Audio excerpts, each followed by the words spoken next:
ಬಾಲ್ಯ ವಿವಾಹ ಕಾನೂನು ಬಾಹಿರ ಅಂತ ಎಲ್ರಿಗೂ ಗೊತ್ತು. ಇದನ್ನ ಸಮಾಜದಿಂದ ಹೊರಹಾಕಬೇಕು ಅಂತ ಸಾಕಷ್ಟು ವರ್ಷಗಳಿಂದಲೂ ಹೋರಾಟ ನಡೀತಲೇ ಇದೆ. ಆದ್ರೆ ಬಾಲ್ಯ ವಿವಾಹ ನಿಲ್ಲೋ ಲಕ್ಷಣ ಕಾಣ್ತಿಲ್ಲ. ರಾಜಧಾನಿ ಬೆಂಗಳೂರಿನಲ್ಲೇ ಬಾಲ್ಯ ವಿವಾಹದ ಬಿರುಗಾಳಿ ಬೀಸಿರುವ ಮಾಹಿತಿ ಇದೆ. ಬೆಂಗಳೂರಿನಲ್ಲಿ ನಡೆಯಿತಾ ಬಾಲ್ಯ ವಿವಾಹ. 16 ವರ್ಷದ ಬಾಲಕಿಗೆ ಬಲವಂತದ ಮದುವೆ.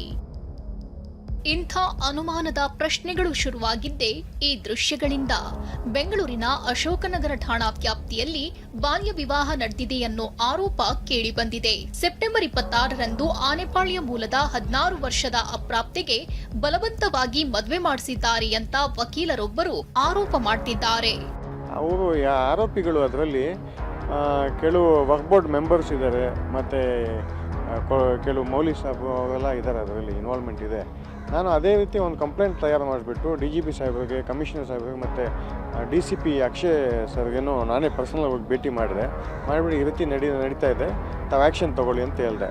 ಅವರು ನನ್ನ ಕಂಪ್ಲೇಂಟ್ ಬೇಸ್ ಮೇಲೆ ಇನ್ನೊಂದು ಕಂಪ್ಲೇಂಟ್ ಕೊಟ್ಟು FIR ಮಾಡಿದ್ದಾರೆ.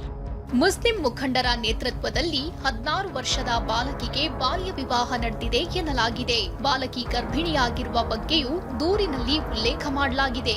ಹೀಗಾಗಿ ಬಾಲಕಿಗೆ ವೈದ್ಯಕೀಯ ಪರೀಕ್ಷೆ ನಡೆಸಬೇಕಂತ ಕೆಲವರು ಒತ್ತಾಯಿಸುತ್ತಿದ್ದಾರೆ. 2006 ಹಾಗೂ ಪೋಕ್ಸೋ ಕಾಯ್ದೆ 2012 ಅಡಿ ಕಠಿಣ ಕ್ರಮ ಕೈಗೊಳ್ಳುವಂತೆ ದೂರಿನಲ್ಲಿ ಆಗ್ರಹಿಸಿದ್ದಾರೆ.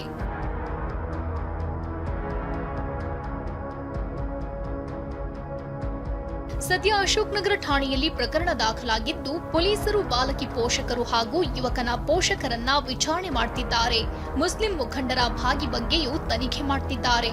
ಬಾಲ್ಯ ವಿವಾಹ ಆರೋಪ ಮಕ್ಕಳ ಕಲ್ಯಾಣ ಆಯೋಗದ ಅಂಗಳಕ್ಕೂ ವಿಚಾರ ತಲುಪಿದೆ. ತನಿಖೆ ಬಳಿಕವೇ ಇದರ ಸತ್ಯಾಸತ್ಯತೆ ಗೊತ್ತಾಗಲಿದೆ. ರಾಜಪ್ಪಾಜಿ ನಾಯಕ್, TV9 ಬೆಂಗಳೂರು.